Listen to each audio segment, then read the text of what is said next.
morning, good afternoon, good evening. Welcome to our 106th installment of the Puckin' Around podcast. We got a good one for you tonight.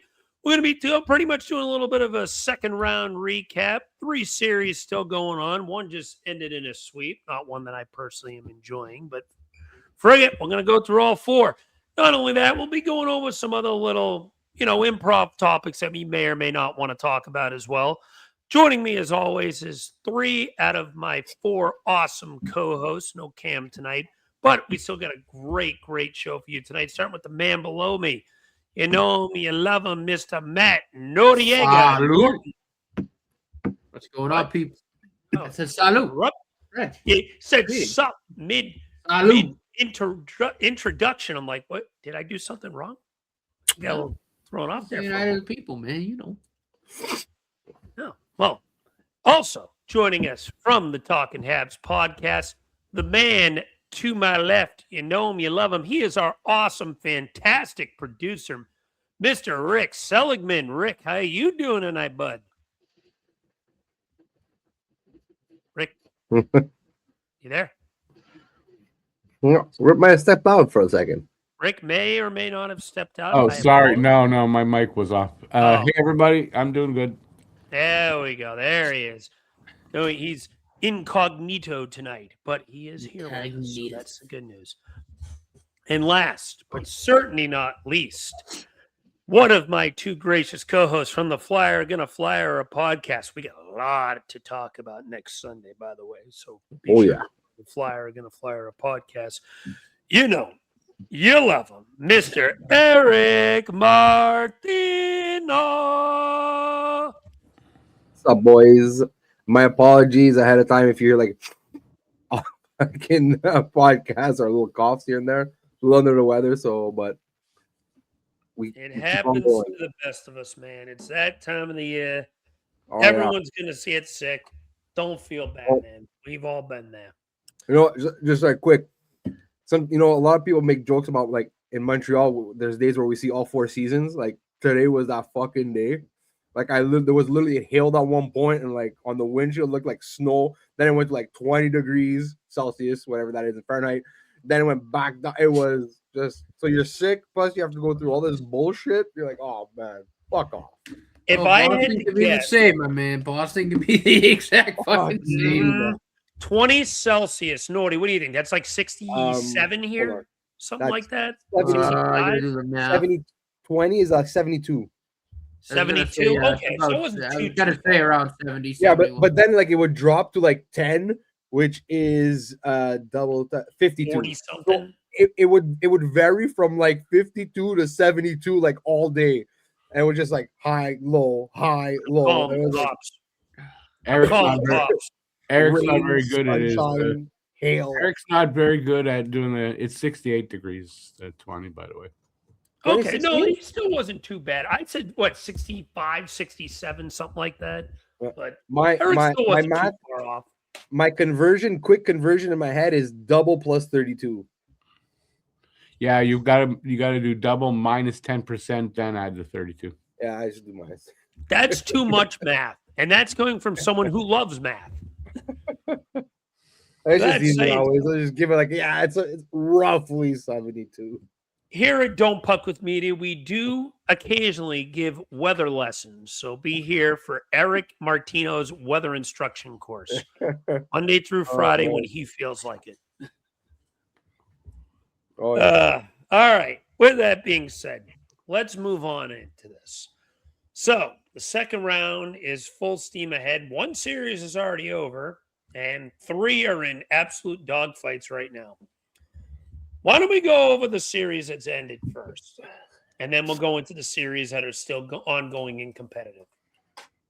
So, Carolina, on Saturday night, we're recording this here on Monday evening. It is currently 8:16 p.m. on the 11th of May. And the Carolina Hurricanes eliminated the Philadelphia Flyers in a clean 4-game sweep. 4-0. Ending game 4 in overtime, 3-2. Game-winning goal, I believe, was Jackson Blake, if I remember correctly, who low-key has had a really impressive playoff. I believe he has 11 points in 8 games, 4 goals, 7 assists. Not too bad for a guy making under $7 million a year for the next 8 years. Got to say there. So, gentlemen, let's go with some final thoughts of the series. Let's go with the unbiased group first before me and give our opinions. Matt, let me start with you. What was your interpretation of that Flyers Carolina Hurricane series? We'll go to Montreal next. I kind of got a little premature there. My apologies. I mean, I'll be honest. Like I think I maybe watched one game of that series, but I just think the Flyers are at a point. I just didn't really think that they were ready to, to continue on that playoff grind. Just what I mean by that is they're just a very inexperienced team in the playoff, and they ran into a real good Hurricanes team. That's really what it was. Yeah, I really have no pushback. Like for the most part, that's just really kind of what happened, right? Like,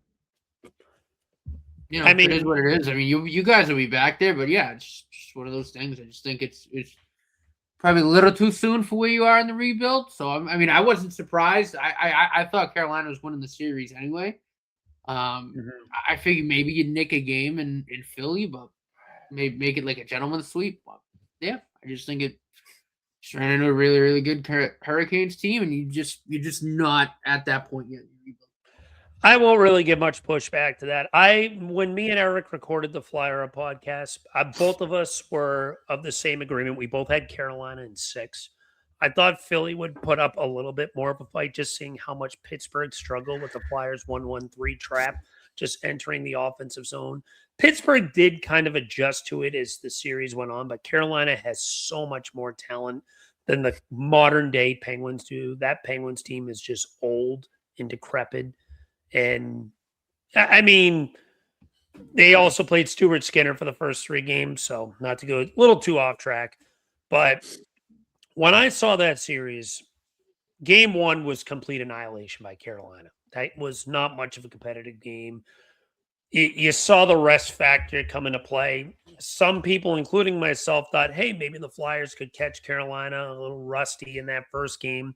Carolina hadn't played in a week, and the Flyers had just played 3 days prior. So I'm thinking, okay, maybe with how Carolina is right now, the Flyers might be able to steal game 1 with them being a little rusty. That was not the case. Carolina came ready to go right from the get-go. Smacked in the mouth in game 1. And, I got to say, that just speaks to how good of a coach Rod Brind'Amour is. This guy needs to get more respect as a head coach. Like, we talked prior to the season, like, if Carolina hypothetically fell short of even making the Eastern Conference Finals, would he be on the hot seat? Even if they lose in the Eastern Conference Finals again, I don't think that's the case. Me personally, I do think Carolina has no excuse to go to the Stanley Cup Finals this year. This team is loaded. They have talent in their top 6. They have talent in the D-core. Frederick Anderson has played fantastic. Mind you, I don't think he was overly tested that much this series as a collective whole. There was some moments, few and far between, but he's only allowed 10 goals in 8 playoff games. But I was going to say, like, I don't think Ottawa really tested him that much. No, they both series, he allowed 5 goals. Like, that's the thing, too. Like, when I think about kind of going forward, too, right? Like, think about the Eastern Conference Final. They're going to play Montreal and Buffalo. Like, I think either of those teams are going to test Freddie Anderson a hell of a lot more. They will test him a lot more than his first 2 series. We're going to really see what he's made of. I look at both of these teams. Montreal runs more of a high-octane offense, attack on the rush style of game, where Buffalo just kind of comes at you at all 4 lines kind of the same way. So I think both teams could have a lot more success to what Philly or Ottawa had against this Carolina team. In no way, shape, or form do I expect either of the next 2 teams that would potentially face Carolina to get swept. I think minimum either one of those series would go to 6 games, but it really is something how strong of a system Rod Brind'Amour runs with his. Oh, yeah. I talk about how much I don't like the dump and chase, but I'm not saying that it's completely ineffective if it's run properly. Carolina runs a system where it's run properly. They dump the puck and they forecheck the shit out of you, and they have a lot more size than Philly did. And that was shown right there. They just forecheck and forecheck and forecheck and wear you down. And it's just impressive what that team can do. You know, I don't think Vladar played that bad of a series. You look at all 4 games. They lost game 1, 3-0. Maybe 1 goal you can give him a little bit of criticism for. Game 2, they lost 3-2 late in the first overtime. Philly looked like they were going to win game 2. I think that was the one game you could argue they outplayed Carolina as a whole, but Carolina was opportunist in that overtime. Philly outshot them, I think, like 14-6 in overtime before Taylor Hall put in a loose puck. Game 3, it was close for the first 2 periods, but then Carolina kind of broke it open in the third. And then game 4 was, even though the Flyers and Canes were tied in that third period, Carolina just took it to them. Flyers are outshot, I believe, like 29-10 in regulation or something like that. I can't remember the exact number. But at one point, it was 29-9 Carolina at some point in the third period. Now, it may have been a little closer than that. Maybe it was because I know the final shot output for the Flyers was 17. They got outshot 40-17 for the game. For a game that went almost 6 minutes into the overtime when Jackson Blake inevitably got the game winner. And that just shows where Philly's at right now. I think they're on the right track, but I have my criticisms of Rick Tocchet and his over-reliance on the dump and chase system and his over-reliance on a low-event style of hockey. I'm going to be getting a lot more in-depth about this on Flyer. I don't want to take too much time on it, but it just shows how much more Carolina has perfected their system compared to where Philly has perfected theirs. Eric, anything for you to add? Yeah, look, I don't want to go too deep into it because we're gonna have a whole thing on Flyer. But yeah, look, I honestly didn't expect the Flyers to win the series. Thought it would be a bit more competitive. I thought but then, again, I don't want to say it wasn't competitive. I thought the Flyers were competitive in the. I think other than game 4, I think in game one. Game 4, I thought towards the end, they were just Carolina was dominating us. But anyway, look, Carolina to me, even watching them in the Ottawa series, this team looks like a team on a mission. No joke, this team just looks. All the criticism they've gotten the last couple of years. Always the jokes. They haven't won a third round, or they haven't won a game in a third round. I forget all the. But and this game in the third round recently. I think it's something like that. It was something weird at one point last year. But just to say that's it to me. They look locked in. The only thing that I think that might hurt Carolina in the next round is they're gonna have almost 2 weeks off. That's gonna kill. That could they did have a nice, I think, a week off between the first and the second round.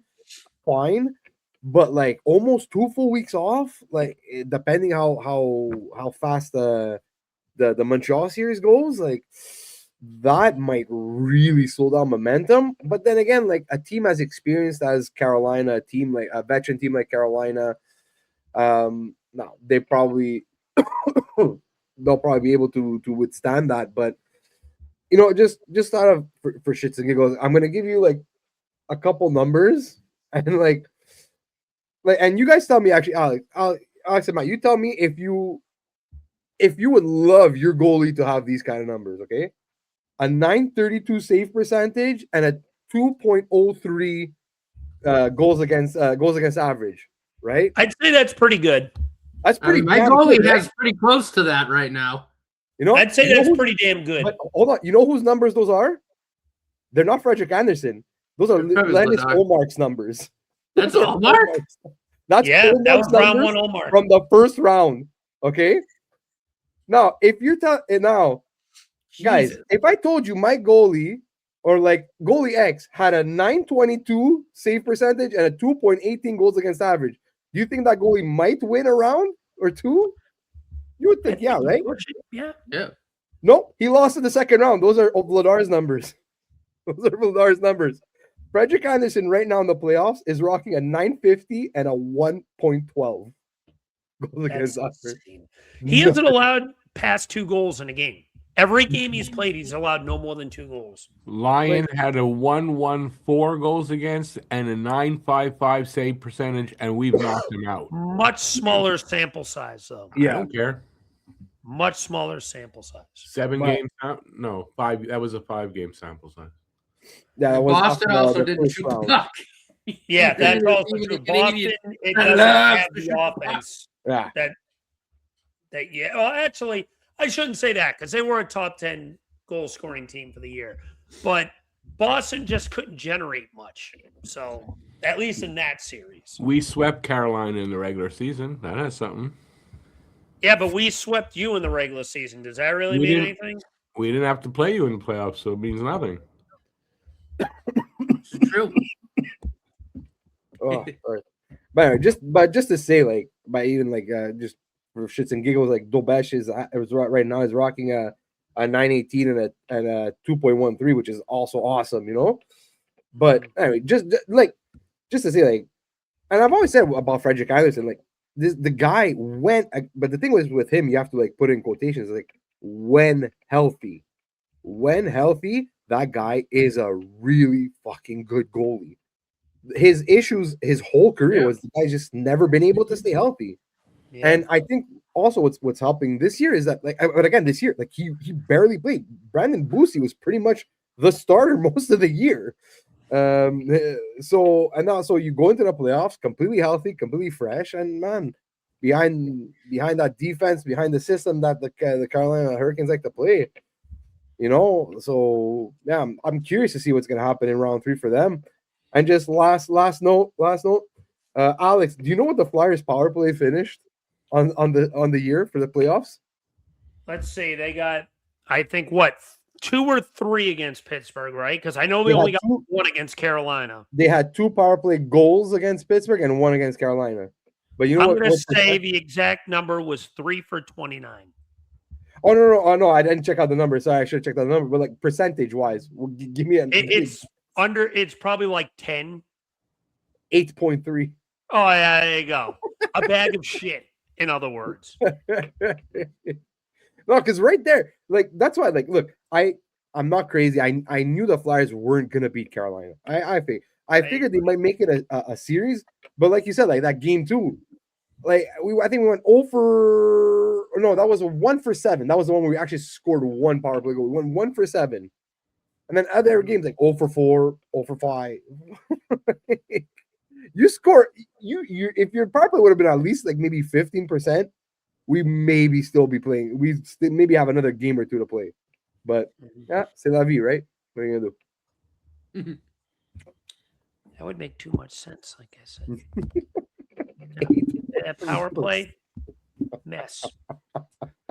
And listen, again, we'll go a lot more in depth with this on Flyer. The Flyers, 2 key things for this offseason. Fix the Matvei Michkov situation, whatever that fucking may be. And number 2, go get yourself a fucking power play quarterback, for the love of God. You can't. That's kind of what Drysdale should have been. Drysdale isn't bad, but I don't feel like he's a true number 1 power play QB. He improved big time this year. You can make the argument he's a top pairing defenseman. His defensive play is significantly improved. And I think he had over 30 points this year, but he's not a power play quarterback, or at least not a first unit power play quarterback. First power play. Well, he could eventually become it, maybe, but not yet. You need at the bare minimum a short-term fix here. Just don't sign Radish long-term, please. I'll kill myself if they do that. That screams fucking bad contract waiting to happen. You know what's gonna happen. I kind of agree with you there. Like, and as good as Darren Radish is, I don't think he puts up nearly the amount of points he does this year without exactly. he fed off. And I've said that a lot. Like, Like, Tampa yeah, offense. he's good, but he's not that good. Like that. I agree. That's the benefit right there of having Nikita Kucherov on the power play. With you 100%. I am no interest signing him long term. Let someone else make that mistake, not us. But Either way, I think he probably resigns in Tampa. I think they're going to figure it out. it would probably work best for both of them. But yeah. Anyone else have anything else to add on this series before we move on? Nah, I'm good. No, Matt, Rick. All right. Nah, I just said it was pretty quick. Like I said, I think you just ran into a really good Hurricanes team, and you're not ready yet. You're not at that point in your rebuild. Like I said, I'll go in depth with my issues with Rick talking on Flyera because I could keep us here for the next 2 hours with that, but I'm not going to do that. So let's move on to the Canadiens and Buffalo Sabres series. Ooh. That series is currently 2-1 Montreal. Buffalo took game one. I believe it was 4-2, if I remember correctly. 4-2, and then the Canadiens took the belt off. Yeah, then game two, Montreal won 6-2. 5-1, 5-1, and then 5-1, and then game three was 6-2. I apologize. I got the two mixed up. And game three was 6-2. Montreal's found their success in scoring the last two games. 11 goals in the last two games. Buffalo's got a decision in net to make for game four. Rick, let me start with you. What do you think has been the key to Montreal's scoring success at the bare minimum in the last two games? And can they keep this up? But they can keep it up, yeah. And by the way, it's going to be Luukkonen. I can't see them not coming back with Luukkonen. If you saw their numbers for Lyon in the last two games. Yeah, but I mean, it's not like Ukko-Pekka Luukkonen's really had a good playoff either. Like, it's a conundrum. You got to change. I also think Buffalo's rattled. Like, Lindy Ruff needs to find a way to calm them down. Otherwise, they're in big trouble. Alex Lyon in the last two games is 462 goals against and an 855 save percentage, something like that. You got to put in Luukkonen. They have to. Yeah, they got to make a move. Yeah, so, I would have done it game three. I don't blame them for waiting one more game because I get he got shelled in game two, but you got to show confidence in the guy to say, hey, listen, you had a bad game, giving you another chance to prove yourself and rebound. You had another bad game. Now's the time, in my opinion, to try to change the momentum. Swap the goalie, go to UPL. You know, he wasn't playing too bad for the Sabres early on in the series until game, 2 or 3? I think it was game 2. Boston kind of shelled him when they swapped to Lyon in game 3. Sabres didn't have as much patience because Lyon had played so well in the rest of that Bruins series and in game 1 against Montreal that they said, okay, game 2 may have been an anomaly. Let's give him another chance. Now we kind of got his dick kicked in back-to-back games. Now's the time you go and swap. Take notes, Jim Montgomery, back from 2023. That's what you should have did with Jeremy Swayman back in the day. But that's besides the point. But key to the offense is it's a high-flying offense for Montreal. I don't think in the Buffalo zone, I don't think they have an answer to that. No, I don't. They don't. The head speed has overwhelmed them a lot. And I mean, you just watch the games. I mean, you can tell. So I don't know. I don't know what Lindy Ruff can come up with there. And Jacob Dobish. You know, you were saying Carolina's on a mission. Jacob Dobish is on a mission as well. You know, he's been superb. And I mean, just spectacular. It's crazy too, because because he won the game 7 against the Lightning, he now joins Jacques Plante, Ken Dryden, Patrick Waugh, and Carey Price as the only rookie Habs goalies to win a game 7. And you guys probably know a lot about those 4 goalies I already mentioned. Like that, it's just crazy to me that he's already, you can mention his name with those guys. Like that's crazy. Yeah, and one of the reasons I think you can do that is this kid is strong mentally.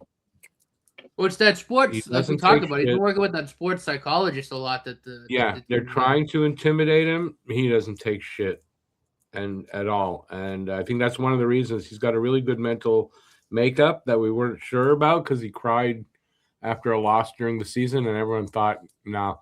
But this kid is strong mentally. I think he really likes it that they come after him all the time. I think it drives him on and motivates him. So the more they come after him, I think the better for us. But it's clear Buffalo can't. They don't have an answer for our offense right now. So I don't know if they'll come up with anything. And you know, I can't analyze it deeper than that. But they've got to do something to try to neutralize. Oh, another thing Montreal is doing it all playoffs. 5-on-5, they're the boss. They're the boss. You look Outside at of Game 7 against They've Tampa. also been killing it in the dot all playoffs. They got to be up, the dot. That's up in right. the top in terms of face-off. They do not lose a lot of face-offs at all. Not this playoffs. Nope.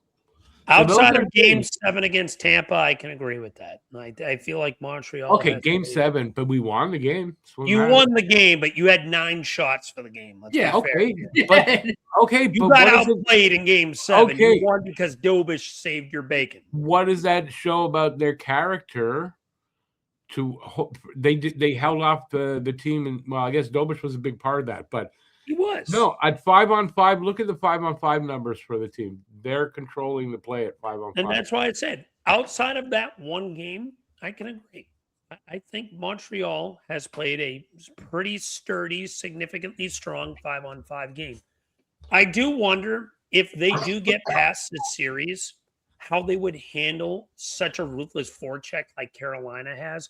Because Tampa Bay is more of a skill-based team versus a beat you down, wear you down team, which is kind of why Florida had so much success against them.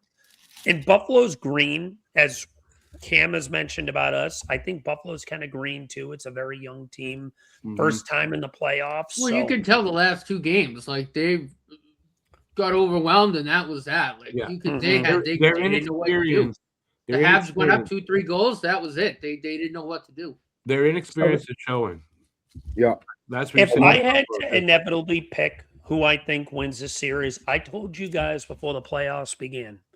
If Montreal were to get past Tampa, I don't care if they play Buffalo or Boston, they're going to the Eastern Conference Finals. I have them beating Buffalo in 6. I just don't think Buffalo has an answer for Montreal's high-octane offense. I think We'll talk about Carolina when the time comes. I don't think you guys match up too well against Carolina. I know you swept them in the regular season, but the playoffs are a completely different animal. But this series, They are. on its But we did sweep them in the regular season. No, so listen, that takes means- some merit. So I'm just That saying does. there's a chance that we could beat them in a 7-game series. I'm not saying it's impossible, but the way and like I said, this is why I'm picking Montreal to win this series. Montreal's speed and puck facilitation has got Buffalo in a blender right now. Yeah, I that's don't know how another to thing. handle it. That move Lane Hudson pulled last night, I think. Oh, he said Jordan Greenway fucking flying, dude. That was disrespectful. That was disgusting. That was disrespectful. I'm surprised Greenway didn't tear an Achilles on that move. That was disrespectful. That was one Jordan of the Greenway is- filthiest moves I've seen from a defenseman in quite some time. I've got to give him his props. Jordan Greenway is- has deferred to Arbor Jackeye, and that's one of the reasons we're going to beat them. I have Montreal Their winning. bigger guys are scared shitless of Arbor Jacka. You notice that when he's on the ice, they don't fucking do anything. Nope. I have They're the scared home shitless. team Yep. winning every game the rest of the way. I got Montreal winning game 4. Buffalo staving off elimination at home to win game 5. Montreal putting it to bed in game 6. Yeah, but I think the possibility of Game 5 is there because we're a good road team. We've already beat them 1 game in Buffalo. Not saying And if it's they still can't. don't have an answer after Game 4, if that's the case that we do win Game 4 and they don't have an answer, I think we beat them in Game You 5. can beat them in 5, but my thing is desperation kicks in for a team. When Yeah, they just it'll be the hard game. That'll be a hard game to win. I'll give They you that. always say the fourth game of game's the playoff hardest. series always the hardest to win. Yeah, clinching games are the hardest ones. Mhm. Yeah. I mean, I will say though too, if the Habs win game 4, go up 3-1, I can't. Even if Buffalo does eke out a win in game 5, I can't see them winning at the Bell Center. Not with the way that. I mean, last night they couldn't hear whistles. It was that loud. Yeah. Like I can't. the Habs win Game 4 at the Bell Center, I can't see Buffalo winning Game 6 at the Bell Center. I just can't. I'm going to give Montreal this in 6. I felt like the pressure was more on Buffalo than Montreal last night, despite it being 1-1. Buffalo's in a must-win position, I think, for Game 4. Tomorrow, If Buffalo does not win Game 4, they're done. They are done. Yeah. I agree with that take. Whether it's Game 5 or Game 6, they're done. Yeah. I would stand by 6 because that's when I had it as. But Buffalo. Yeah, but I think that would be the consensus because again, right? Like, I mean, I don't know if you guys watch. I mean, obviously Rick and I watched the game, but I don't know if Alex and I mean Eric probably heard the Bell Center from his house. Yeah, that's how loud it was. I unfortunately didn't catch too much of it. I came home from a family dinner for Mother's Day, and I threw the Kevin Hart roast on, and I was beyond exhausted. So I didn't catch too much. I saw the highlight of that Lane Hudson fucking baptism, and it was gross. I saw games 1 and 2. I did not see games 3. Like, if you heard like how loud the bells, like, if even Game 4 or 2, if the Habs get to like a 2 or 3 goal lead again, I can't see them losing. Not with the lead like that. Not at home. Not with how loud it gets. And something else they didn't do. Buffalo got the first goal, hoping to totally quiet down the Bell. Yeah, that didn't happen. It did nothing. Nope. So. No, but that's it. Like, honestly, like, look, for Buffalo, for me, like, watching the games, and it's like, I feel like also with Montreal just seems to be getting under their skin and taking Buffalo completely off their game. And so, and like we were saying before, like, yeah, Buffalo's a very young team. They're a very inexperienced team, so I don't think they're mentally prepared for what's happening right now in this series. They're not mentally prepared for the Bell Center, and it's hurting them. And at the end of the day, also, like, Montreal is getting some really good secondary scoring. Like, Newhook has 5 goals? It's all over the lineup. It's all over the lineup. Awesome. Orlando's got a point. Kirby Doc is playing. And you see why we get frustrated, because if he could stay healthy, that's how fucking good of a player he is. He just can't stay healthy. But look, like, that's what he does. Breaking news: Kirby Doc just got hurt again, bruising his toenail. Bruising his toenail, cutting his toenail. Like, it's been like Newhook. Like, I'm sorry, I couldn't miss it. Cam would appreciate that. Oh, but that's it. But Montreal is getting that contribution from their bottom 6. Where Buffalo, if it's not like Benson or Tage Thompson, like, I think Tage Thompson might be hurt. We can shut them down, those guys, and they have been doing a good job at shutting down the big guys. Just watching Benson play. Like, I remember the year that he was available. Like, he was like I really wanted to hit the line to the Flyers. I'm like, oh man, that kid's gonna be a player. He is, Oh yeah. But I think, and I didn't really kind of think about this until I was actually listening to today's Steve Dangle podcast. But and I reminded me because I was thinking back about the game, and like, Tage Thompson's not shooting the puck. Like, I think something's up there. He's not shooting at all. He scored. He scored. He might be hurt. I wouldn't be shocked. He did not like we wound up and shot. Oh, that's true. No, you're right. That was an easy goal. I remember that. And I'm like, you know what? Yeah, he's not, because he's been the last 2 games. Tage Thompson's been a non-factor. Like, yeah, he had the tap in last night, but other than that, okay, but he's been an absolute non-factor the last 2 games. Who's their big guy? Tage Thompson, right? Yeah, what did they do to Kucherov? Sure. But what did they do to Kucherov? They didn't shut him completely down, but I mean, they basically did for Kucherov. And that's what they do. They shut that big guy down, and they shut everybody down they need to. And they're doing it basically against Buffalo. Same thing. So then you go, okay, Carolina. Well, if they're good at doing that, that's another factor against Carolina, where I like Montreal, is that they're capable to shut down the big guys. Can they against Carolina? Well, it remains to be seen, of course. Dead air now. No, I think you're right. Because, like, yeah, I mean, Kucherov got his points, but he didn't. I wouldn't say he was like.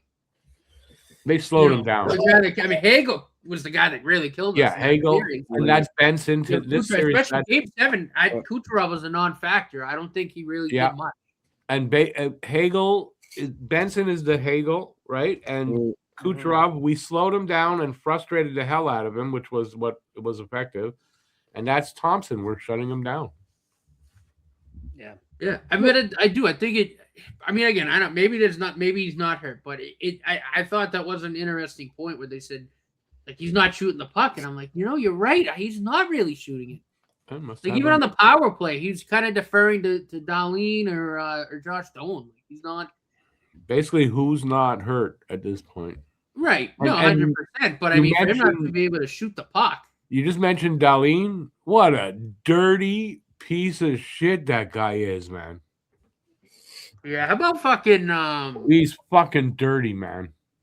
Whatever the hell is the guy? I can't remember his name, but the Malenstein. He's want to jump. He jumped right at Dobish.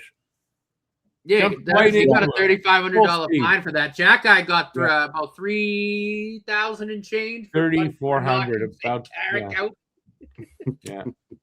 Which I thought was hilarious because Josh was it Norris? Yeah, it was Norris earlier in the game jumped in and threw an uppercut. I think it was on Balduke. Balduke was wrestling with somebody and he jumped in and threw an uppercut at him. That wasn't Jake Evans? I thought I saw 71. Or maybe it was Evans. It was somebody. You saw the 7. I think it was Balduke. I wasn't sure. I thought I saw 71, but it could have been 76. Yeah. That's I gotta say too, for guy Balduke's size, he's not afraid to be a fucking pest in there, and and go like I love the way he defended Dobish too after Malenstein ran him. Like he jumped on him and just started beating the piss out of him. Yeah. Like thank God Dobish is okay, but that's I've seen it a little bit this series, but too like I love when Kucherov was kind of getting in Dobish's face in the first series, and Dobish kind of gave him a shove. Like I like that fire in him, Like don't stop. Just don't do that. You fuck around. They're trying to intimidate the rookie goalie, and you're not able to intimidate him. No. It's just the way it is. All right, gentlemen. Anything else we have to add on this series before we move on to the Western Conference? No, I'm good. I'm good. I think we touched what we needed to. All right. Let's move to the Central. Minnesota, Colorado. The series is currently 2-1. Colorado won the first 2 games. Both first game 9-6. Who the fuck saw that coming? Yeah, that was a fun game to watch. Oh my god, I was half asleep. That kind of reminded me of the 2012 Flyers Penguins Wars. That was insanity. Then Colorado won game 2. Can't remember the exact score off the top of my head. And then Minnesota came back to win game 3. As we record this right now, 1-0 Minnesota is being played. Minnesota currently up 1-0. What's your takes on that series so far? Eric, let me start with you on this. What do you think of this Minnesota-Colorado series thus far? Man, for me, it's just like this is like elite skill, like fucking on display, like insane. Like just it's offense. Like I was trying to hold like the other day I was listening to 32 Thoughts and there like someone had asked like what's the record for most goals in a fucking in a playoff series, because after that 9-6 game, like, oh man, we're gonna shatter this. And actually, I think the record is like 69 by like the 82 Oilers or something. I forget. Nice number. Yeah. So yeah, no, man, this is like pure offense, pure skill, but also like a little chippy, a little edgy, So because you got some big boys there on Minnesota too, right? You got the Folignos and whatnot. So this is a really, really fun like series. And look, like at one point, look like, oh man. Like, is Minnesota like? Because I'll be honest. Like, for people that follow me or that have been listening for a while, like they'll know, like I've never been a Minnesota believer. Like, I just don't really like the way they constructed their team and everything. But now with Quinn Hughes and everything, they got a little more skill. I was honestly really concerned about them down the middle, but it seems to be working for them. So, and last game, like they really took it to the Avs, and look, Like right now, yeah, they're winning 1-0, but like Colorado's leading 10-4 in shots. So like we'll see. I think yeah, like just like it's excitement, just fun to watch, and whoever comes out of this one, man, is really they're gonna have. I think whoever wins this series goes to the final. I can't see Anaheim or Vegas beating in either of these two teams. Exactly, that's exactly what I was trying to say. Like I think that's it. It's now again, I don't want to give Vegas or Anaheim no credit at all, but like right, but I just like, and as fun as that series been too, like I just the way the top end talent that both the Avs and the Wild have, I just don't see how Vegas or Anaheim can have a sustainable answer to that. Like maybe a game or two here or there, but I just can't see it. Like you said, right? Like game one, it was 3. I remember because it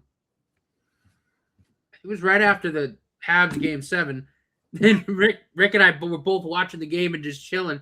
It was like 3-0, and okay, whatever. Maybe the game's over. We both, whatever, got off of that. It was like 5 minutes later, and I texted her. I go, Rick, it's 3-3. I go, holy shit. Oh yeah, then I started watching it, and I would go to the kitchen for a minute, come back, and there's 2 goals up there. Since I went like a minute. It was crazy. It's like a crazy game. The way the score was going. That's the only game of that series that I saw. That's the way it's been. Like it's like I wouldn't be shocked if even like tonight's game ends up being like 5-4 or some shit like that. Like it's just that's the way it's been. It's there's been defending here and there and some goaltending, but for the most part, it's been who's just gonna score the most goals. Like you're just curious. No, we're 15, 20, 22. 27. I think it probably. I hope it goes 7, man. I think this series deserves the 7th game. To be totally honest, like I do. We're currently right now with the 1 goal that they scored today. So far in the game, we're at 29 goals combined for the series. 3 games, not even. Sources tell me that's pretty good. That's not even 3 games. You're talking 29 goals and. There's only 1 goal in the 4th game. Okay, that's 4. That's right. It's 4 games. Well, I mean, 15 of them was scored in 1 game, so that helps inflate it a little bit. No, that's it. Crazy. But you would have to think though, if it really does want to beat the record, like it would have to go 7 games. Like I don't think this beats the record. I'm actually gonna Google that. Hold on. They're talking about on 32 Thoughts. I think if I'm not mistaken, it was 1982. It was Edmonton did it. It was either 82 or 87. Can't remember, but yeah. It would have to be Edmonton. Yeah, because even Friedman, when they asked him, he's like, okay, well, this isn't beating that. Like it has to be. It has to be Edmonton. You want to hear something crazy? The series didn't even go 7 games and only went 6. Yeah. Here's the scores of each of these games. Game 1, Oilers won 11-2. Game 2, Oilers won 7-3. Game 3, in a very low scoring game, the Blackhawks only won 5-2. Game 4, the Blackhawks won 8-6. Game 5, the Oilers won 10-5. In Game 6, the Oilers won 8-2. That's not breaking that. Bring back the 80s. I don't even think they're going to sift 50, if we're going to be honest. Well, what do we always talk about those Oilers teams? So the goaltending was ass. They just could score about 10 goals a game. So that's no, you're wrong. What do you think the Oilers are like this today? They remodeled their team after the 80s. You're wrong though. Grant Fuhr was a good goalie. No, he was. But I'm just saying though, like back then, it was just score a million. Like no, they had no defense. The 6D on the ice, 5 of them were offensive defensemen. And then you had Kevin Lowe, and that's it. Well, fuck. If you could score 11 goals a game, who the fuck needs to play defense? But that was their plan. We'll just score more than the other team. That's all. They score, we'll score more. Right. And unfortunately, in today's NHL, even though the Oilers are trying to do that, that's not how it works. Wow. Nope. Gretzky and Coffey and you name them. Oh yeah, no. Back then, when you have those guys, I mean, fuck. But, I mean, I'm talking about like today, like with.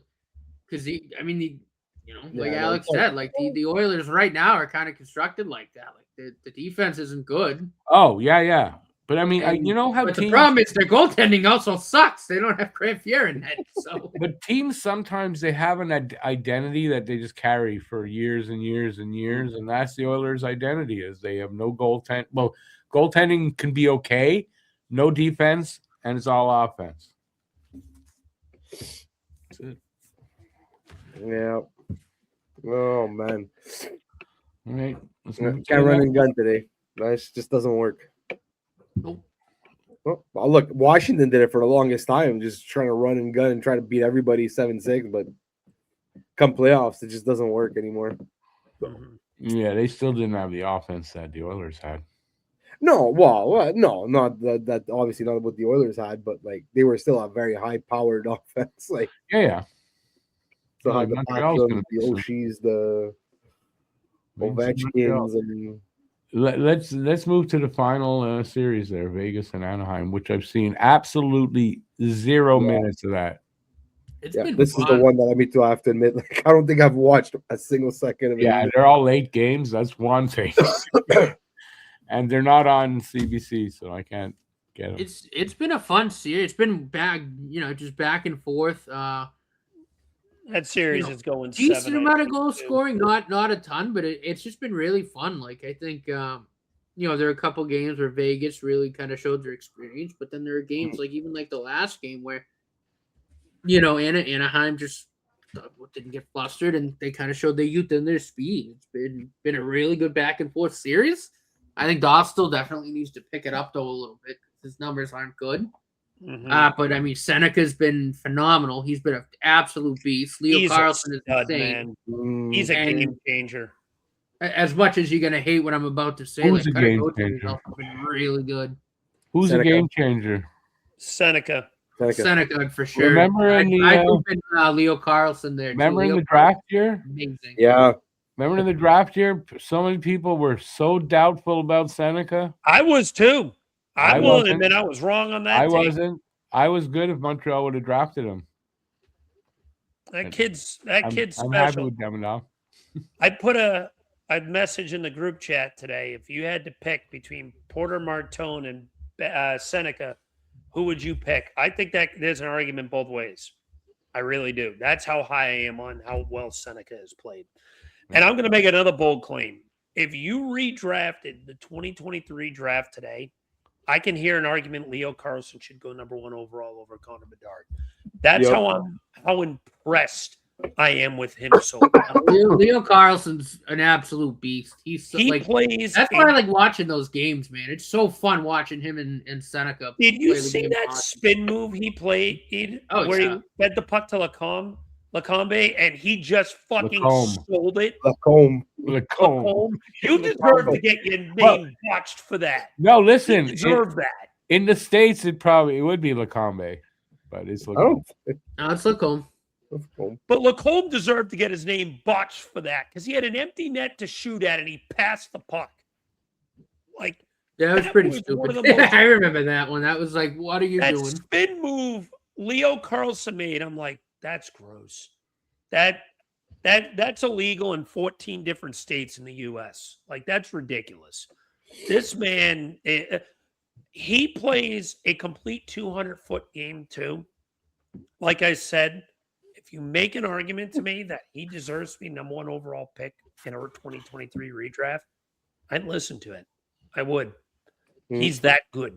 But He you is got to a- wait a few years for the Yeah. redraft that. I mean, obviously, we can't make the full, Gotta full wait 5 picture years. draft right now. Yeah, that was just You gonna gotta say wait 5 years. after the draft. But do you remember we were having the draft watch party on Talking Habs Media, Yeah, of course. and how surprised all of us were at the time when Leo Carlson went over Adam Fantilli, Mhm. myself included. Yeah, See, that didn't surprise me. I thought I Carlson did. was a top 2 talent.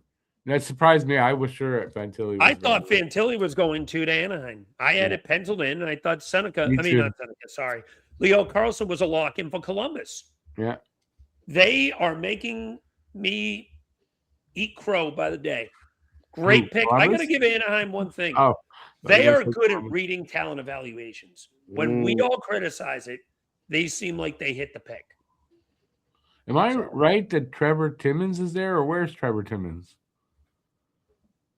Oh, I Oh, don't know. nobody know I offhand? gotta look that up. You might be right. I'm not Which sure. it wouldn't shock me because Trevor Timmons is the reason we have Cole Caulfield. Yeah, no, but I for some reason I think he's there, but I mean, I obviously could be wrong, but because I know wherever Timmons is right now, he's making some good picks. Remember reading about it months ago. Columbus. Oh, he's with Columbus. Okay, Okay. I take that back. Oh, the Lindstrom picks are looking Yeah, so hot. I take that one back. Trevor, if you had anything to do with that. Yeah, yeah. Yippers. What a bad pick. Oh my god. Yeah. Thank God they did that though. I'm very happy for that. That was so. That's just galaxy braining. That is just fucking galaxy braining. Putting it lightly.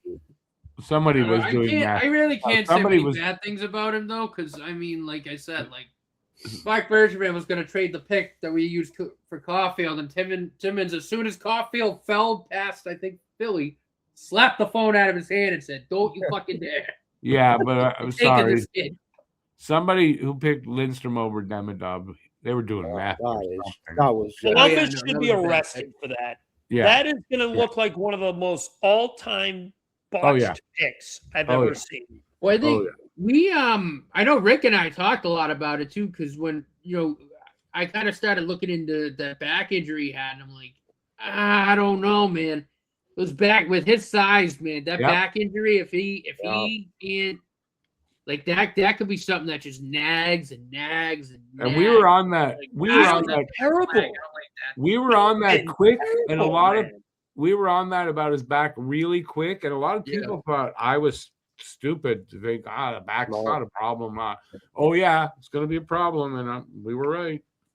well, back. I'm sorry. Like the back injuries are one thing. Like obviously, I'm not a GM or anything, but like the second you tell me back injury, Staying Oh, Oh away. yeah, no, that's what I mean, right? Like the red flags go up. It's when like, all right, well, what was the And when you're injury? What's going on 6'4", with it? yeah, When you're yeah, 6'4", it's even worse. yeah. Exactly, right? Like at that size, oh my god. And the game that he plays too, because it's a hard hitting kind of game. Yeah, it wasn't gonna be good. Tatum Lindstrom's stats this year in college Yeah, go not as follows. I 5 I points. hope you're ready for this because it's not 5 good. 5 30 points. Did he play the whole season in college played, this year? 3 Was it this year that he went to the goals. USHL, or was that last year? Well, No, he's in the Did he- NCAA. He's in Yeah. the Oh, he NCAA. played the full season he had this like year. played at 3 Michigan goals, 2 State. assists. 3 Okay, goals, okay. 2 assists. Am I right? 3 goals, 7 assists, 10 points. 7 assists, even better than 10 I points thought. in 31 games. He was a Yeah. teammate of Porter Martone. The same team Porter Martone put 50 Oh. points on. He put up 10. Yeah. Not good. No. No, it's not promising. Columbus I is mean, looking at that pick and say, why didn't we just fucking pick Demidov? Seriously, yeah. Can Like, we get a look. time machine and go back? Can we do that? you want to take a chance on a guy like that in the teens? Okay, go ahead. You know, who the Yeah, fuck- but not at what Maybe. they had fourth 4? overall, right? It was At right number before 4. us. Yeah. Yeah, I bet you if they don't take him, Lindstrom would have dropped Oh, down. Columbus Yeah, should no, have 'cause I took think our trade when we obviously- offered them 3 first-round picks to move up to 4 because we wanted Demidov. But no, Yeah, but if they you would got have picked greedy. Demidov. You guys picking Demidov would have been, yeah, we made a mistake with Michkov. We're trying to correct it. That's No, what we that No, was. they wanted wanted them to play together. fourth Russians. Nah, that's We what wanted that would have multiple said. Russians. Only you I guys. know. I put up 63 points that year. Get the fuck Only out. you got. Well, that's how I'd see it. I would see it like, oh, they're admitting they made a mistake on Michkov. No, Well, no, I I would take see it that as back. That was their- the year before. I'm sorry. Yeah, Mishkov was the year before. Yeah, I know. Michkov had yet to play a game at that point. Yeah, he In didn't the play a game for NHL. Flyers at that point. And he put up 63 points. Oh, okay.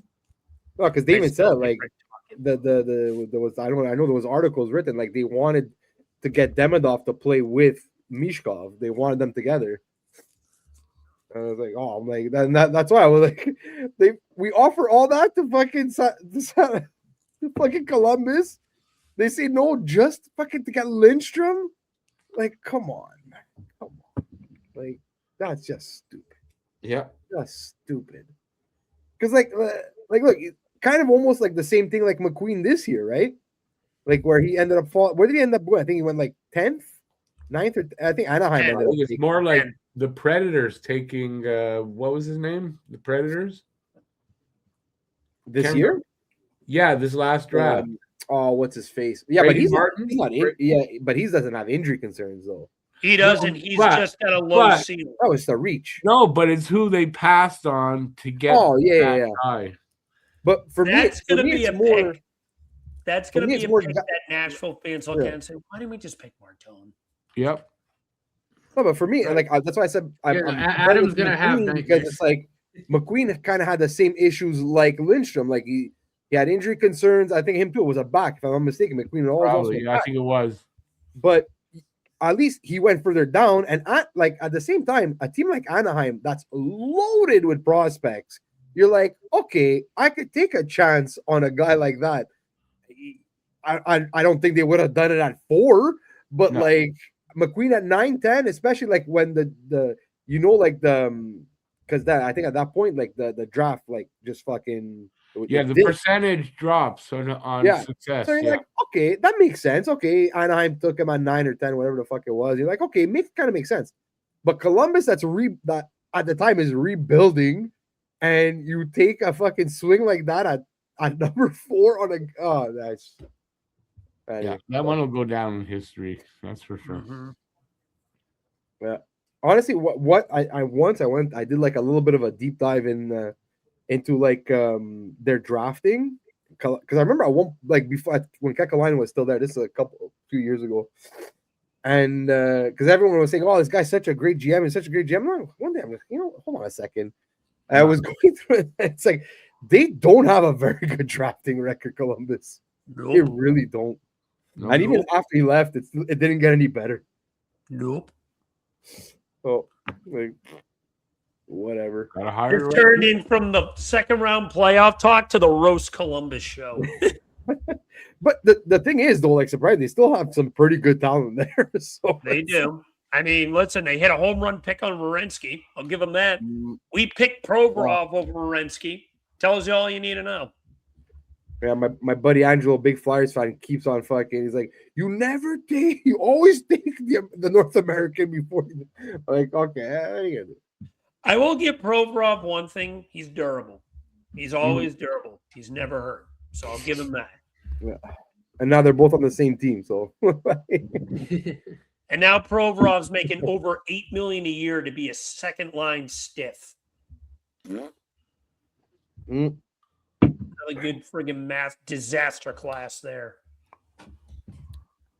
It is what it is. It is what it is. Okay, Oh. biggest surprise player in the playoffs. Mitch Marner. Mitch Marner. Mm. He has showed the fuck up. You know, we roasted him Yeah. in Toronto. We said what we said. Always turtles in the playoffs. Never shows up. And now he has John Tortorella, who the rumors are pointing together. Oh, we don't know if a guy like Marner could mesh with a guy like Torts. He's got 13 points. Great. Did he have a point last game? I think he's Yeah, got 13. He may 16 have points. even scored another one. I don't Yeah, know the if he got any points the last game. But no, he is 16 now. I'm sorry. He is said that. 16. He leads all players in the playoffs with 16 points. Playing on a team that's Mm. doesn't have a heart problem, maybe. This is where we talk about Torts and what he can do for a veteran team. I will always appreciate what he did for us in those first 2 years and stabilizing the locker room. Because of that, he will always have my respect. There'll always be a piece of my heart that respects John Tortorella. A little cold piece, but still, I always will like Torts. Good dude. I'm a Torts guy.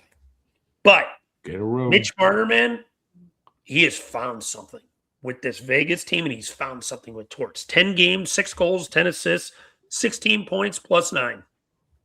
I'm not a plus-minus guy, but the numbers speak for itself. It's been great. Yeah.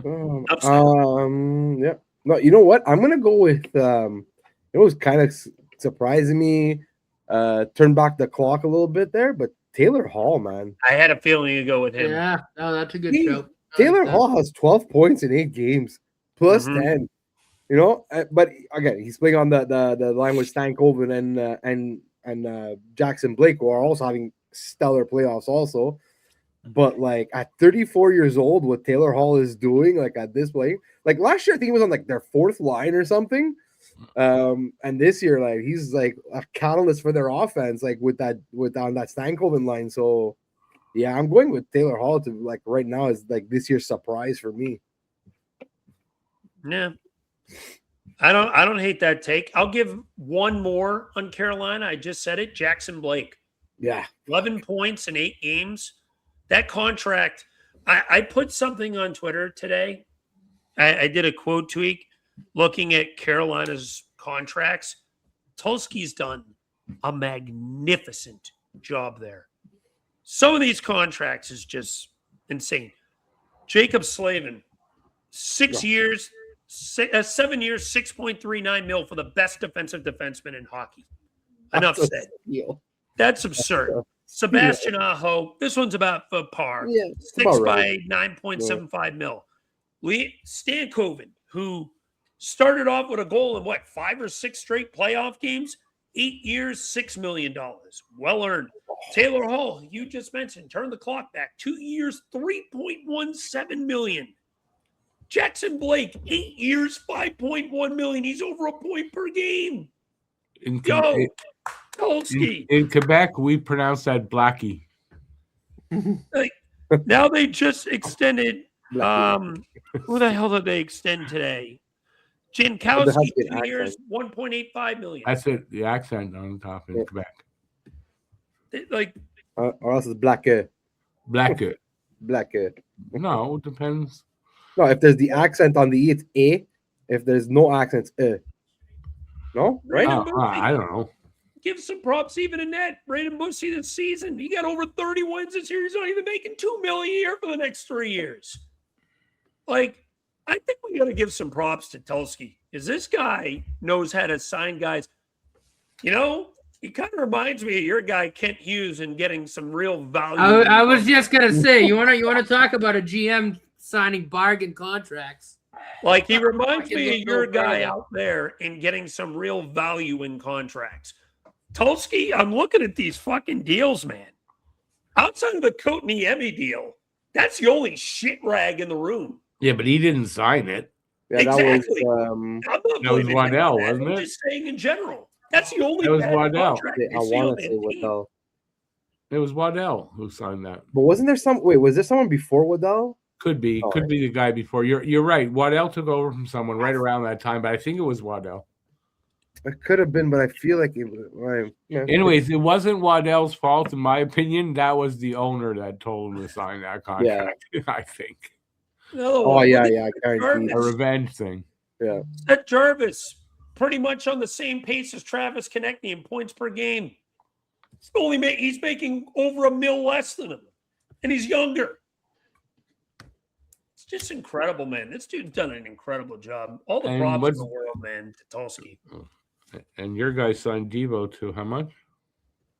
5.5. 5.1, I think. 5 years, 5.1 million. Yes, that happens. The big problem with that contract is trade protection.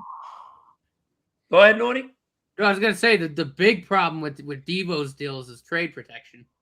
Like that. It's for 2 years, and then he's a lot more tradable. First 2 years is a no movement clause, I believe, or no trade. I don't remember which.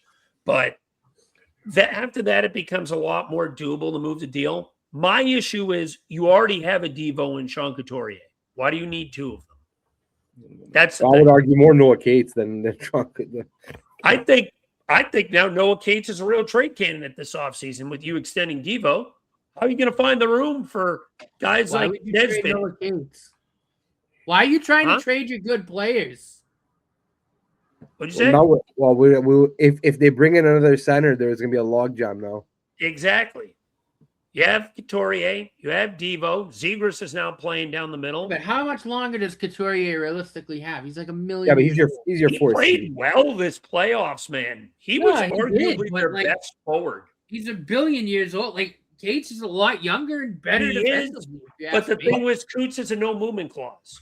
That's why I was totally against the Devo fucking contract. You have Noah Cates. Exactly. Why do you have to extend Devo? That's you my buy point. out? You already have Sean Couturier. Why do you need 2 Sean Couturiers? So buy him out. Next buyout.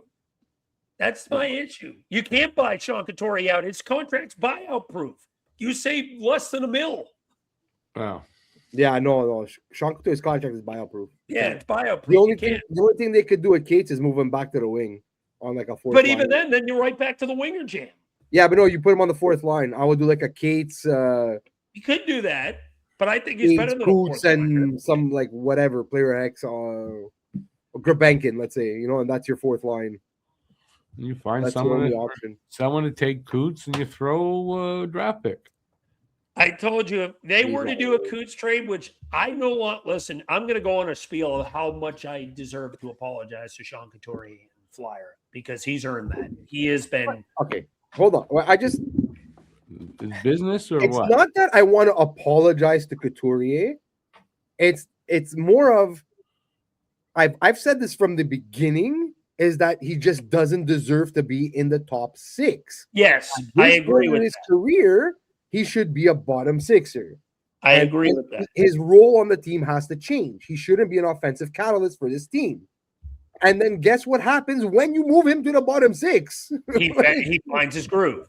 Exactly. My thing was, I didn't even think he was that anymore.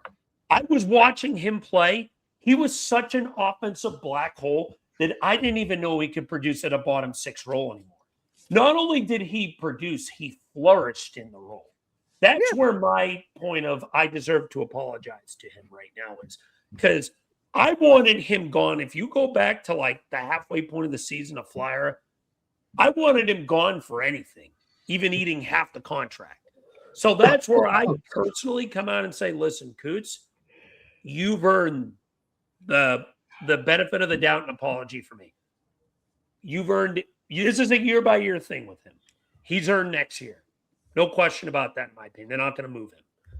Not that they really could, unless if – but at the same time, you could bring up his trade value now a little bit, but I doubt he waives anyway, unless if he feels like he's in a position where he needs to because he doesn't feel like he can succeed here anymore. Flyers made the second round. He played well. Why the fuck would he waive? So that's what I meant by I want to apologize to Coots because me personally, I wasn't even confident he could play in a fourth line role anymore the way he was playing. It was bad in the first half of the year, Eric, if you remember correctly. Oh, yeah. Now, a lot of that was playing up in the lineup so high. But they were giving him 20 minutes a game. No, you're right. So that was my thing was they played him so high in the lineup. I watched it. It's like this guy just doesn't fit at all. He's an offensive black hole. Anytime he touches the puck, the rush dies. So I was thinking that, like, what's the massive difference going to be moving to the bottom 6 with lesser talent players? But now that I see what he's done in the bottom 6, playing against more beneficial matchups to him, okay, he can still show you something a little bit. And I think that 3-week break during the Olympics, like Michkov, did him wonders. He was great. All the props in the world to him. That's my rant. Mic drop. Rick, you didn't give us your surprise of the playoffs, did you? I didn't watch enough of the other games, to be honest. Can't really. No. I mean, it'd just be a hab, which is, Okay. Give us a hab. Wow, Dobish. I don't know if I would consider it. Well, yeah, I guess, yeah. Well, Right? yeah, rookie Well, grade. I think in terms of like it was such an unknown because he's a rookie. Yeah, I guess, yeah. I can understand that. Well, that's what I'm saying. Look at his playing. I thought it's because he had such a good season. That's why, like, going into the playoffs, he was really. That's what I mean. It's really because it was such an unknown because he's a rookie. But yeah, but his numbers were. I think if you take that out of the equation, yeah, you look at his numbers. But look at his numbers. He was winning. He was winning with bad numbers, though, with not great numbers. And now look at his numbers. Yeah, but in the end of the year, too, his numbers got a hell of a lot better. Like as the team started getting better. A little bit. They were coming up, but not like this.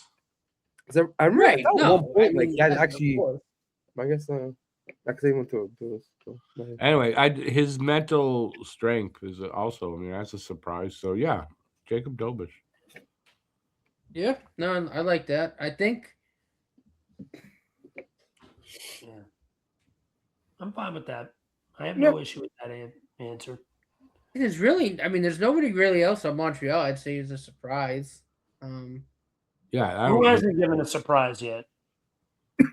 no one really on Buffalo that I'd say is. I mean, No.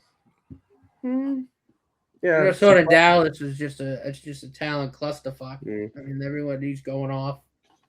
Yeah, I mean, Yeah, that's yeah, no one else. But I think I like the Martyr and the Taylor Hall shouts. I think those are really, really, Yeah. really good shouts. I think Marner just deserved it. With all the criticism we included have given him during his tenure in Toronto, the fresh start has done him wonders. That's what While happens. Toronto has turned into a fucking shitstorm. That's he's what thrived in happens. the new market. That's what happens when you leave Toronto. Yep. So maybe when Austin Matthews gets traded to the Flyers this offseason, he'll turn into a stud too. He's still gonna be a piece of shit, so I don't care. I don't even know where he's going to end up. I'm more just trolling to get a reaction out of Rick. I'm not gonna get I him. think if I had to pick somebody else, though, I kind of want to throw Kirby Doc's name into the ring, only because obviously, with all of his injury history and things like that, like, Yep. did anyone really think that he'd be this terrible in the playoffs? But like, I mean, for all intents and purposes, he's already scored the goal of the playoff for the time being. Yeah. When he went fucking full parallel to the ice in game 1 and backhanded it up and over. But I think too, just like in general, he's been fantastic. And again, like, this is why we get fresh. He's such a frustrating player because of the injuries. Because there's a really solid like middle six player there. I think maybe even like second line player there. If he can stay healthy for a full season, like, man. Nazem Kadri just tied the game for Colorado. Yeah. There's another guy that left fucking Toronto. A 4-goal lead in that series for and it is nothing because that can evaporate in 2 seconds. Shots in that game right now. Scoring goals. In a 1-to-1 game, here's the shot differential. Oh, they're both Colorado goals too. Colorado 19, Minnesota 4. Who's in net? Wallstedt? Yes, I believe so. Yeah, it is Wallstedt. Having a hell of a game. Versus Blackwood. He's having a hell of a game, right? Yeah, it's Wallstedt. It's playing well. If you told me 5 years ago that I'd be on Team Mackenzie Blackwood over Carter Hart, I would have called you crazy because I used to have so many hatred discords on social media between who's better between the Devils and Flyers netminders, between Carter Hart and Mackenzie Blackwood. Now I flip the bird to Carter Hart every time I see him, and I say, "Yeah, go Mackenzie Blackwood. Fuck you, Carter Hart." But if we're still talking just pure talent wise, I think Carter Hart is still the better goalie, though. Oh yeah, I would probably agree with that. I just hate Carter Hart, though, is also a piece of shit. So yeah. That's he why loses points for being piece of shit aside. Yeah, no, that's fair. He's actually played well for Vegas the last couple of games, even if he is a fucking jizz rag. Yeah, he's a good goalie for a piece of shit. He is a talented piece of shit, but a piece of shit nonetheless. Yeah, world is full of them, unfortunately. Yeah. All right, on that note. All right, gentlemen, anything else you want to add before we wrap things up here? I'm good. All righty. Well, with that being said, that is going to do it for this installment of the Pucking Around podcast, episode 106. As always, if you like this content, please, we appreciate you commenting, and subscribing. We are on the road to 500 subscribers. We're currently at 391, I believe, as of today when I last look. Yep, still 391. So throw us a like, throw us a sub, throw some comments out there. If you want us to talk about anything particular, please feel free to leave it in the comment section. We'll be more than happy to address that in a future episode. But with that being said, that's going to do it. We're going to be going every single week, at least until the end of the playoffs. From there, we'll be discussing it from there, where we go for our summer schedule. We'll get back to you with a more definitive answer once we have that answer. But Be sure to tune in next week when we go over what has happened in the second round and probably some conference finals talk as well. But we appreciate each and every one of you. See you next time. And as always, thank you all for tuning in. Promise that you'll catch me.